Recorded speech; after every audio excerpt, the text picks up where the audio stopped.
This is ZNS Total Sports.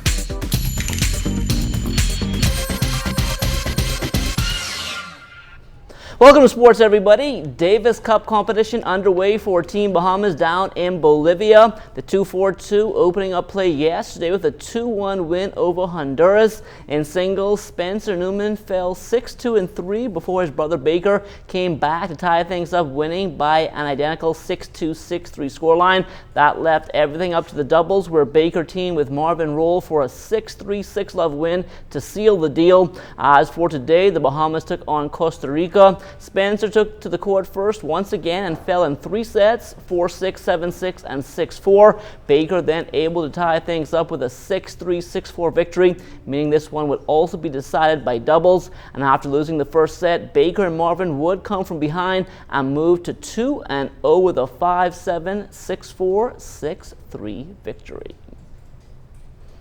Well, the Las Vegas Summer League, that's coming fast and furious for Buddy Hield and the New Orleans Pelicans. Buddy and the Pelicans on the floor last night for their third game in 4 days. This one against the Sacramento Kings. And Buddy shook off a poor shooting first half to erupt for a sensational 17-point third quarter to help the Pelicans to their first win, 70-66. The 6th overall pick in last month's NBA draft showed off his tremendous offensive skill set, from making step-back jumpers to three-point attempts under pressure. He finished up with a game-high 23 points, his highest scoring game in Summer League play. With a label on you, and everybody wants a piece of you. You know, you're 6th pick in the draft, and everybody knows you're a scorer, so they're trying to get a piece of you, so you got to bring it each and every night. This is the NBA, you know, there's no nights off, so you're playing against elite guys every night, so even guys in Summer League, they're trying to get a job too, they're hungry for something too, so it's a challenge, but I like it a lot. You know, I'm a scorer, so anyway I can score. If guys mess up in the defensive plays, find a way to pop them. Our under-16 girls national team tipping off play today at the Caribbean Basketball Confederation Championships in Guyana. They were actually just on the court up to a little while ago against Suriname. Suriname holding a slim 16-13 lead after the first quarter. The Bahamas came back, went up by as much as 9 in the second quarter, but Suriname closed the half on an 8-0 run to pull within 29-28. The Bahamas got their lead back up to 6 at 47-41 after 3, but Suriname did not go away, and we can tell you this game just ended, the Bahamas winning 59-54. They will have a day off tomorrow. They wrap up round robin competition on Thursday against Trinidad and Tobago. From there, it's on to the classification rounds on Friday and Saturday, where the top 3 teams will earn berths to next year's under-17 Central Basket, where they will compete for spots in the FIBA America's under-18 Cup in 2018, for which they could qualify there for the FIBA Under-19 World Cup or the Youth Olympics in 2019. Our men's national cricket team in action yesterday at Haynes Oval, taking on a select side from the Bahamas Cricket Association. This Independence exhibition match was a tune-up for Team Bahamas as they get set to leave town in a matter of days for a series of 20 and 50-over matches against teams from the Washington, D.C. Cricket League. The 20 over is a faster game, and it's, you know, you have to be full of energy, and I think our guys are ready for that because we've been practicing. And so far, even this display this evening, we show that what we are able to do and what we are going to do. You see, and then in a 20 game over, you find that everything is fast, and so you don't have no time to rest. When you play in a 50 game over, you have time where the guys can stay there and play themselves in. And if you play yourself in, then you could produce.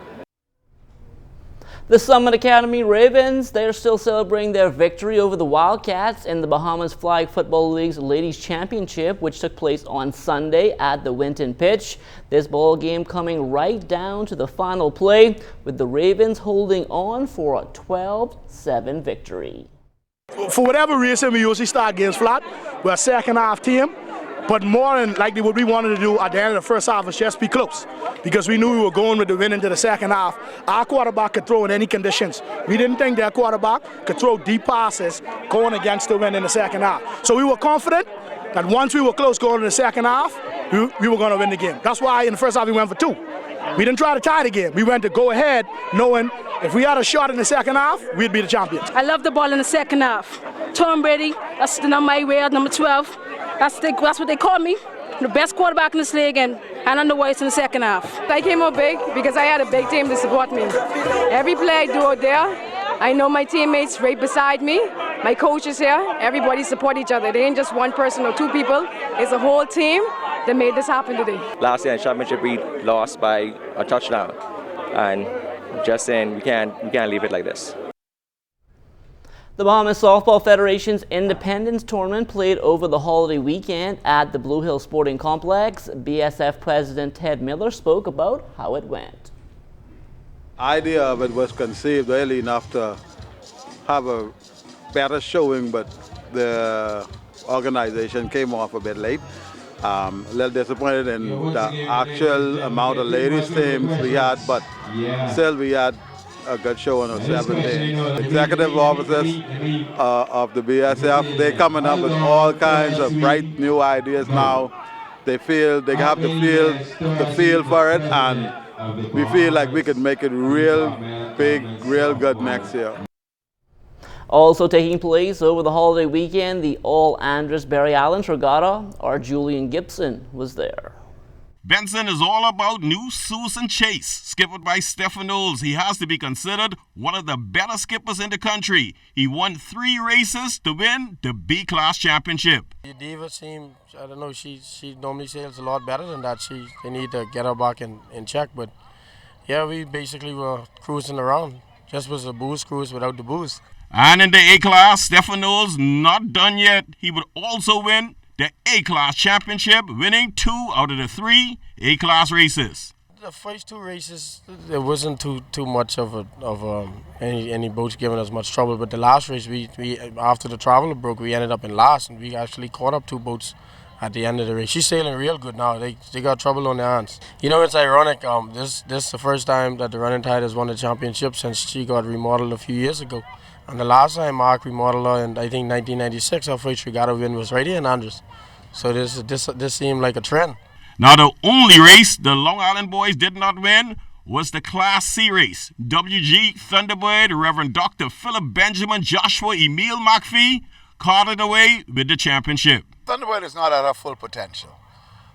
We still need a whole lot in terms of sails, riggings, and some other little things. But I can say this, the Thunderbird is in good enough shape to place first, second, or third in any regatta that's held in the Bahamas. A successful staging of the All Andros Barry Islands Regatta. Reporting for ZNS Total Sports, I am Julian Gibson.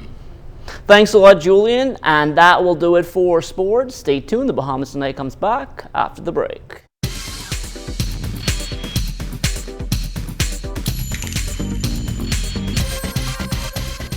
This is ZNS Total Sports.